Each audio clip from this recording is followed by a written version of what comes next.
you recognize that even with hard work, there's the surrendering to these elements. I think that's one of the hardest uh, parts of work to me is in a way, like the stuff that you can like use the arm of the flesh and like muscle through feels like more palpable than stuff that you actually have. I think like some of the hardest work in my life has been the surrendering work, the work that's like having that faith. And, you really talk a lot about overcoming adversity in this talk that I saw you. And Yeah. I mean, just you've had so many moments as an entrepreneur, and I'd love you to share any insights you have of like, as you built your incredibly successful company, which you're very unassuming about this, but I'd love you to maybe give, pretend I'm an investor. You need to like share with me, the rap sheet of why would we invest in you? Maybe share the highlights of your business. I know you're very humble to say you didn't do it alone, but as the founder of ASI, how you've ended up with some of the, most successful industry leadership around using robotics in several different industries. From I understand you just got back from Australia. Is that right? You just recently? Yeah. That's amazing. Yeah. My husband Jeff is from Australia. He's from Queensland, and Oh, so wow. we lived there for several years. But I understand like what you're doing is things like completely changing people's lives, where robots can now go in and do the deep, hardcore mining, and instead people can be at home with their families, operating that equipment from across the country, and reducing costs of these businesses, but more than anything, improving the quality of human life. And I feel like you're a futurist in many ways. What you're doing is so it's like sci-fi. It's like every movie, like that we've ever watched. That's so exciting. So I'd love to hear more about, what maybe give the rap sheet of what you guys have accomplished as a business.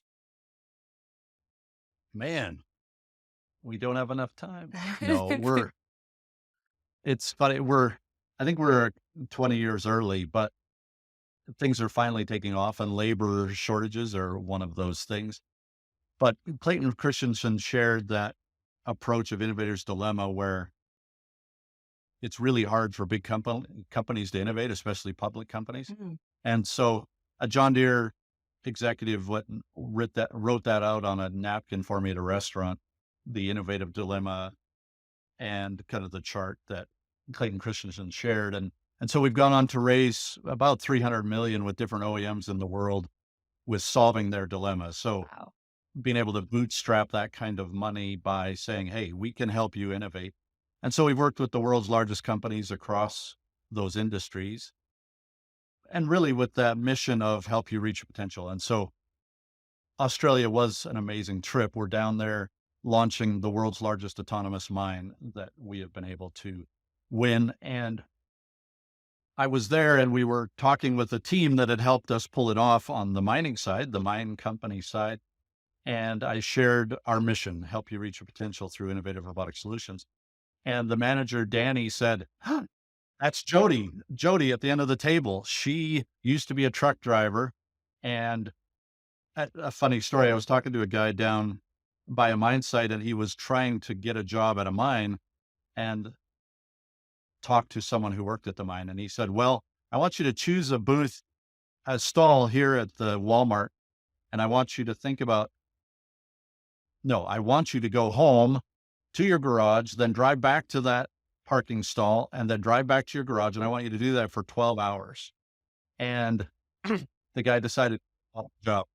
And no matter what you're just doing that mind numbing drive all day. Well, this lady named Jody has turned her life around from being a driver to this company's, we will not lay anybody off. We need more help. We will upskill. We will train you to do more with your mind and help us take the company to the next level. And he said, Jody's that girl, and told the story of how she was driving the truck.